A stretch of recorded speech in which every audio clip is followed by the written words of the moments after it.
స్రక్చందన వనితాదీన్ విషయాన్ సుఖదాన్ మత్వా తత్ర విహరసి గంధఫలీ సదృశానను తేమి భోగానంతర దుఃఖకృతస్యు.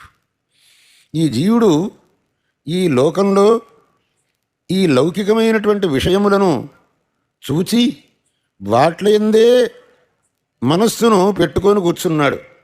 అంటే చక్కని వస్తువును చూస్తే అది నాకు కావాలి అని అనిపిస్తుంది, మంచి పూలమాలను చూస్తే అది వేసుకుందామని అనిపిస్తుంది, మంచి సుగంధములను చూస్తే అవి పూసుకుందామని అనిపిస్తుంది. కానీ అలాగే మంచి భక్ష్యములను చూస్తే తిందామని అనిపిస్తుంది. ఈ వస్తువులను చూచి నువ్వు వేసుకోవాలి, పూసుకోవాలి, తినాలి అని అనుకుంటున్నావు.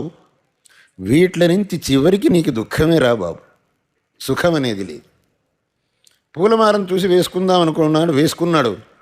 కొంతసేపు వేసుకున్న తర్వాత అబ్బా గొంతు నొప్పి పుడుతుంది, మెడకాయ నొప్పి పుడుతున్నది అని మళ్ళీ దాన్ని తీసి పెడతాడే తప్ప ఎప్పుడూ దాన్ని వేసుకోలేడు, మెడకాయ నొప్పి పుడుతుంది.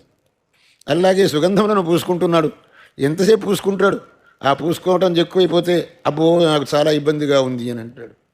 భక్ష్యములను తినాలనుకుంటున్నాడు, తింటాడు, కొంత తిన్న తర్వాత డాక్టర్ గారి దగ్గరికి పరిగెత్తుతాడు. దానివల్ల ఏం ఉపయోగం? భోగానంతర దుఃఖకృతస్యు. కాబట్టి వేటి ఎందు వ్యామోహాన్ని పెంచుకోవద్దు.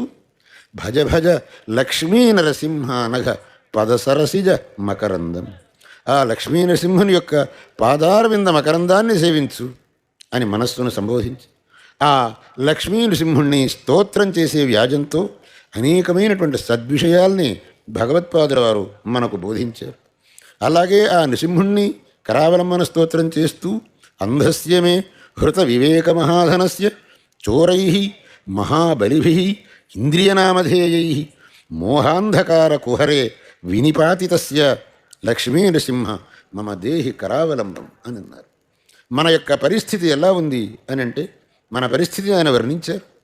మన యొక్క వివేకం అనేది పోయింది. ఈ కామక్రోధాదుల వల్ల మన వివేకం అనేది నష్టమైపోయింది.